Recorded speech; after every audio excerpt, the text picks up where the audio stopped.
In this video, we're going to walk through the validation process. Validation is an optional add-on procedure that can be used to determine if your gel and GelSight system are reporting within X, Y, and Z tolerances. This requires an extra plate. The first thing that we'll do is upload the XML file that corresponds with my validation target. I can see on my target that my serial number is A556. So I'm going to upload the XML file for A556. If you need your XML file, you can reach out to support@gelsight.com. Next, I'll adjust my policy if necessary.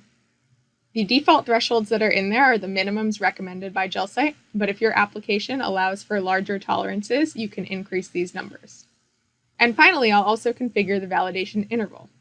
You can either manually click the Validate button, or you can configure validation to be a requirement at a specific interval, like daily, weekly, monthly, or after a certain number of scans.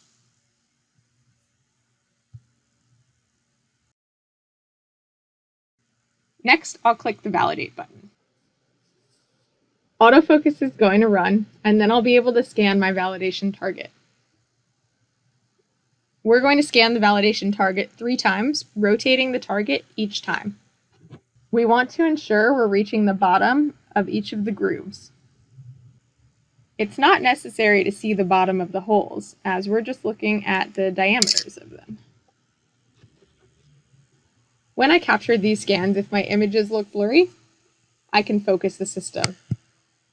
We have access to autofocus in the bottom left corner. I can see my first scan passed. Now my second scan has passed.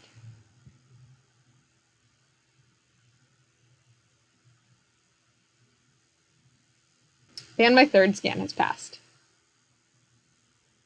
These scans are automatically saved to our default directory, but we can also export the results if we need to save them for further traceability information. Now I can click Cancel or I can click Accept. I'll click Accept, and then we're ready to use the system. If validation fails, we recommend recalibrating the system and attempting to validate again.